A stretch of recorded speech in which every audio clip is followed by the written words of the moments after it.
Rain poured like broken glass against the windshield, the kind that made the world blur and headlights bloom like ghosts. Nathan Wells squinted through the downpour as his old Chevy crept along the lonely highway outside Toronto. It was close to midnight, the kind of hour where nothing good happens. He was just coming off another double shift at the factory, tired to the bone, but too wired to sleep. Then, through the sheets of rain, he saw her. A woman standing by the roadside, drenched, hugging herself under a flickering streetlight.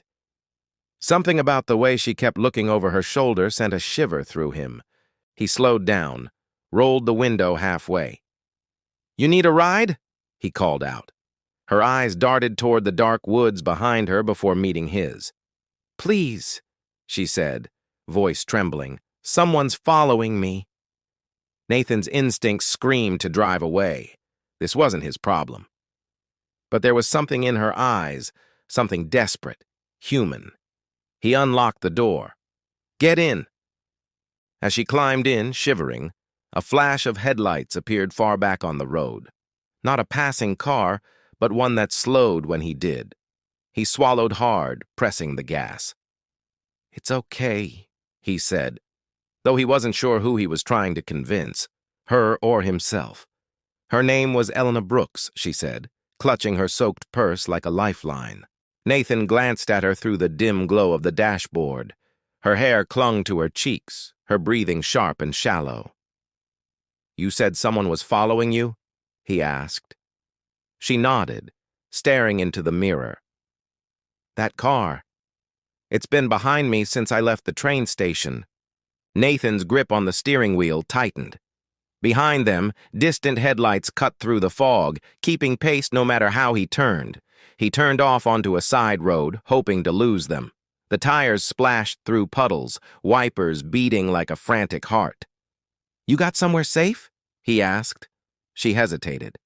"No, I just needed to get away." When they stopped at a red light, the headlights reappeared, closer now. Nathan's own pulse thundered. He'd promised himself never to get involved in anyone's mess again, not after his divorce, not after losing everything. But something about this woman's fear pulled at him.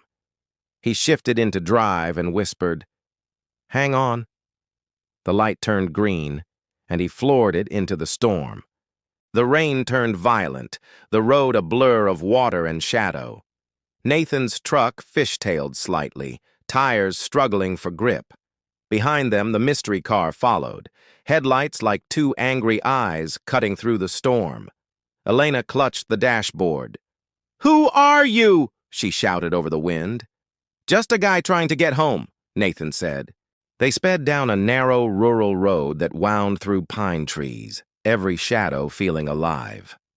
When Nathan turned sharply onto a dirt path, the pursuing lights vanished. He parked behind an old barn, both of them panting, rain drumming on the roof like a war drum. For a moment, silence, broken only by the ticking of the engine. "Thank you," she whispered. Nathan finally turned to look at her. Really look. Her mascara was streaked, eyes wide and glassy, but underneath the fear was exhaustion. "You got someone I can call?" he asked. Her answer was quiet. "No one who'd believe me." Nathan leaned back, running a hand through his damp hair. He didn't want to get deeper into whatever this was, but his heart wouldn't let him drop her on the side of a road either. "Okay," he sighed. "You can crash at my place tonight. My daughter's at her mom's." Elena hesitated, then nodded, clearly too cold and scared to argue. The drive back into town was quiet, the storm easing into a soft drizzle. Nathan's small apartment sat above a closed auto shop, the neon sign below buzzing faintly. He handed her a towel and an old sweatshirt. "It's clean, I swear." She managed a faint smile. "Thanks. You didn't have to stop for me." He shrugged. "Wouldn't have slept if I didn't." As she disappeared into the bathroom, Nathan caught sight of her reflection, haunted eyes and a trembling hand clutching the towel. Something told him this wasn't over.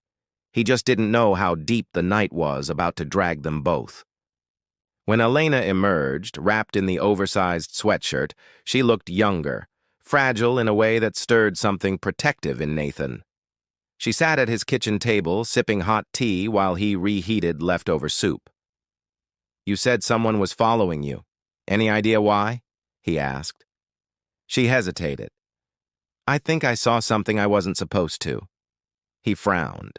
"What do you mean?" She looked up slowly. "I work for a real estate firm. My boss, he's been laundering money through offshore properties. I found files, and now I think they know." Nathan's spoon froze midair. "So you're saying someone's trying to keep you quiet?" She nodded. "I didn't mean to drag you into this." He sighed, sitting across from her. "Too late for that now." The distant rumble of thunder rolled again, and Nathan had the uneasy feeling that the storm hadn't really passed. It had just moved closer. Nathan barely slept. He kept getting up to check the window, every passing car making his chest tighten. Elena lay on the couch, curled up with his daughter's old blanket. Around 3 a.m., a sound, soft, metallic, made him freeze. Someone was outside. He moved quietly, peering through the blinds. A dark sedan sat parked across the street, engine idling. His breath caught. "They found you," he whispered. Elena stirred. "What?" Nathan grabbed his phone, snapping a photo of the license plate. "We're not waiting for them to make the first move," he said. He tossed her his spare jacket. "We're leaving." Within minutes, they were in the truck again, heading toward the edge of the city, the weight of the unknown pressing on them both. By dawn, they were deep in the countryside, fields stretching endlessly beneath a bruised sky. Elena stared out the window, voice small. "You should have left me there. You've got a kid." Nathan glanced at her. "And if she was in your place, what kind of man would I be?" She looked at him then. Really looked. There was a strength in him, quiet and steady, that she hadn't seen in anyone for a long time. "You barely know me," she murmured. "Maybe I don't have to," he said. They stopped at a diner off a deserted highway.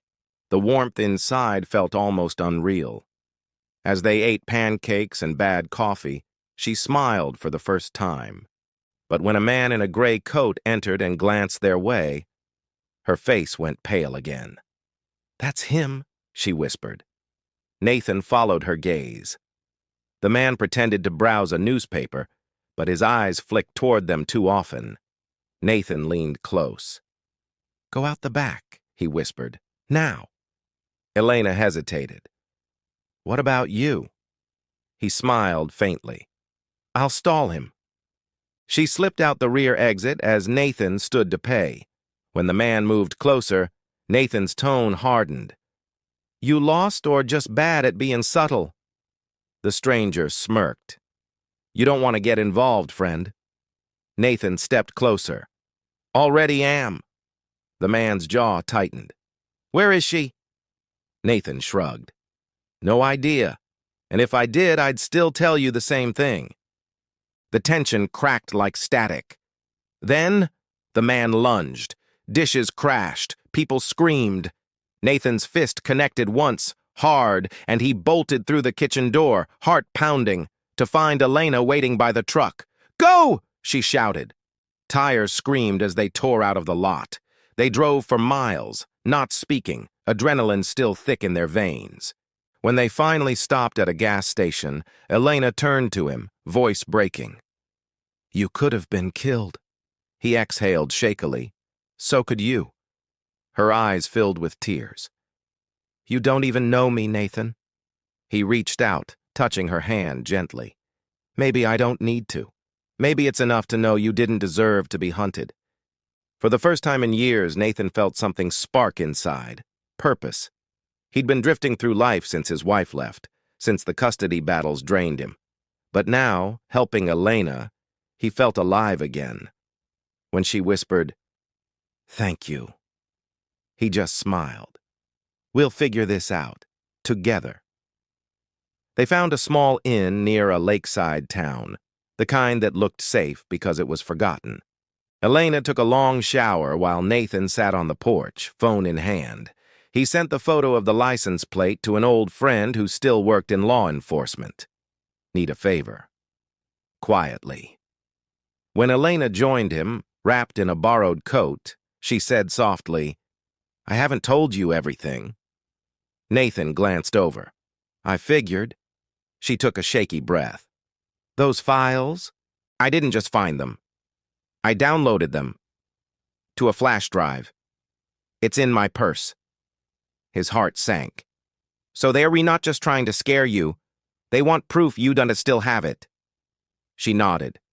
"If I turn it in, I'll lose my job, my career." He looked at her seriously. "If you don't, you might lose your life." By the next morning, Nathan's friend texted back. The license plate belonged to a shell company connected to a corporate investigation in Chicago. "They're not amateurs," Nathan said grimly. "You were right." Elena rubbed her temples. "Then what do we do now?"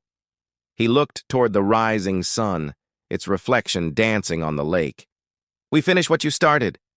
He took the flash drive, pocketed it. "If we can get this to the right people, maybe they'll back off."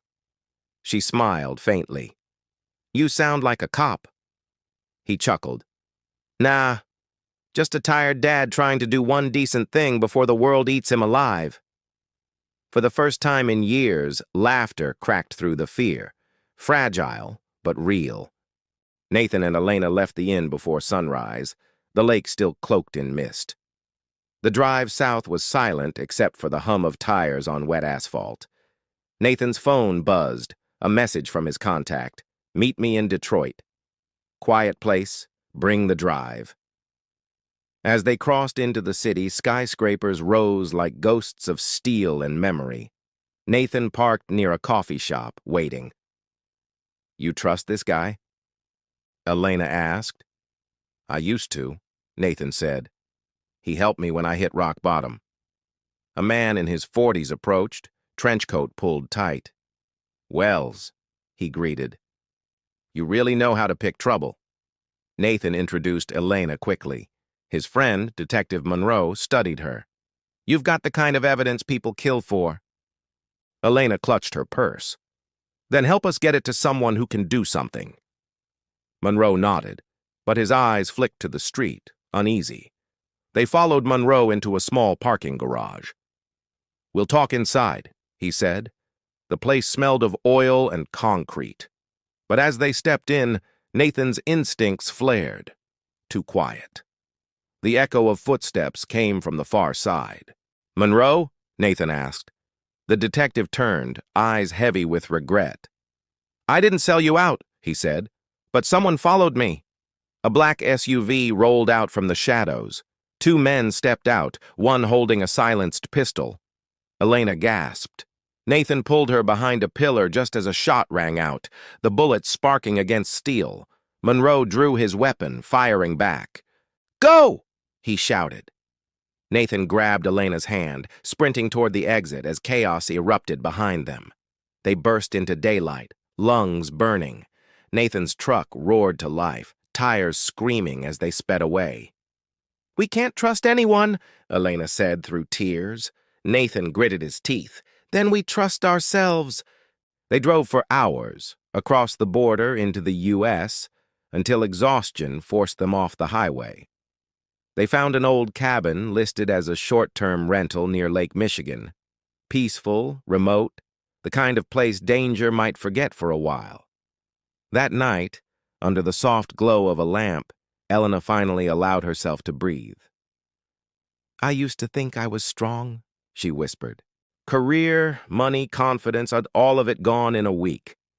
Nathan looked at her, seeing not weakness, but resilience. "You're still standing," he said quietly. "That counts for something." She smiled faintly. "You sound like a man who's lost before." His eyes darkened. "Bankruptcy, divorce, almost lost my daughter. But sometimes losing everything shows you what matters." Their eyes held for a long moment. The storm between them replaced by something fragile, electric, real. Morning sunlight poured through the cabin windows. Nathan was making pancakes when Elena appeared, wearing one of his flannel shirts. For a fleeting moment, it felt almost normal, like two people waking into a life they might have shared in another world. But normal vanished when Nathan's phone buzzed again, a hidden number, a single message. "We know where you are." He froze. Elena's face went pale. "They found us again," she whispered. Nathan packed quickly, laptops, cash, the flash drive. "We're done running," he said firmly. "We take this straight to the feds." Elena hesitated. "What if they're in on it?" Nathan looked her in the eye. "Then we make it public."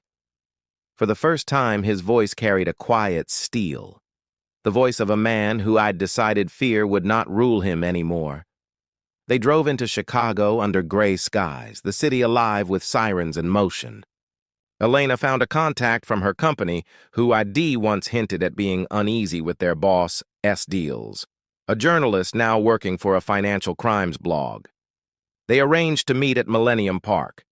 As they waited near the bean sculpture, Elena trembled. "If this goes wrong," she began, but Nathan stopped her. "We'll face it together." The journalist arrived, a young woman named Lila, cautious but curious. Elena handed her the flash drive. "Everything's on there. Offshore accounts, client transfers, falsified audits." Lila's eyes widened. "This could take down half a corporation." Nathan's gaze shifted. Across the plaza, men in dark coats appeared. "Too late," he muttered. The chase through downtown was chaos, horns blaring, rain slicking the streets again like the first night they met. Nathan led Elena and Lila through alleys, down subway stairs, hearts pounding. Gunshots echoed behind them, masked by train noise. "Keep moving!" Nathan shouted. Elena's heel snapped, but he lifted her without slowing. They boarded a departing train just as doors closed behind them. Breathless, they collapsed into seats, surrounded by ordinary commuters oblivious to the storm chasing them. Elena looked at Nathan, tears mixing with rain. "Why are you still helping me?" she whispered. He smiled faintly. "Because I know what it's like to be left in the rain with no one stopping to help." She reached for his hand, and he didn't pull away. By evening, Lila had uploaded copies of the files to secure cloud servers and scheduled them for automatic release to media outlets within 24 hours. "If anything happens to us," she said, "the world will know." Nathan nodded, relief washing through him, but also fear. "They won't stop until it's out," he said. Elena touched his arm. "Then we make it through one more night." They found refuge in an old motel outside the city. The air smelled like dust and rain. Nathan sat on the edge of the bed, exhaustion in every line of his face. Elena knelt beside him. "You saved me," she said softly. "No," he replied. "You reminded me I could still save someone." She leaned in, and for the first time, their lips met, gentle, but charged with everything unspoken between two broken souls who'd found safety in each other, storm. The morning came with sirens. News stations flooded with headlines. Real estate empire under federal investigation. Photos, documents, leaked files, all over the internet. Lila had kept her word. Elena stared at the screen, tears of relief streaming down her cheeks. "It's over," she whispered. Nathan smiled faintly. "Almost." He peeked through the curtain. Two black cars idled across the street. "Guess someone didn't get the memo." The door burst open before they could react. Nathan tackled one man while Elena threw a lamp at another. Chaos filled the room. One assailant aimed his gun, until a loud police siren wailed outside. Federal agents swarmed in moments later, shouting commands. Within minutes, the attackers were disarmed. Nathan pulled Elena close, shaking. "You're safe now," he whispered. Hours later, they sat in an FBI office giving statements. Lila's report had already gone viral. Elena's former boss was under arrest, and the men chasing her were identified as hired contractors. Justice, cold and overdue, had finally arrived. When it was over, Nathan and Elena stepped outside into the sunlight. The city felt different now, cleaner somehow, alive. She turned to him. "I don't even know how to thank you." He smiled softly. "Start by taking care of yourself." She hesitated, then said, "Maybe you don't have to go back to being a janitor." He chuckled. "You offering me a new job?" Her smile widened. "Maybe I'm offering something better." Weeks passed. Nathan returned to his daughter, who wrapped her arms around him like she never wanted to let go. He'd told her everything, in simpler words. "So you were like a hero?" she'd asked, eyes wide. He smiled. "Something like that." Elena started working with the federal task force as a consultant, rebuilding her life from the wreckage. She sent him postcards, first from Chicago, then New York. Every message ended with the same 3 words. "Still standing, thanks." One day, a letter came. No return address, just a simple note. "If you're ever near the coast, come find me."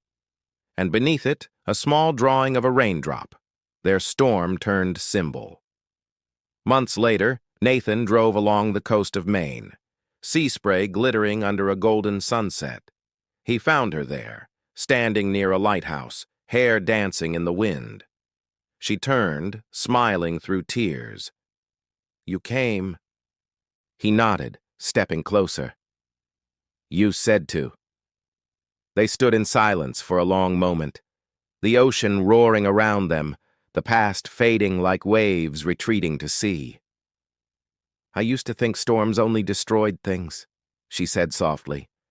"Now I know they can wash us clean." Nathan reached for her hand, fingers interlocking as the sun dipped below the horizon. "Sometimes," he murmured, "you have to get lost in the dark to find someone worth the light." And for the first time in years, maybe ever, they both believed it.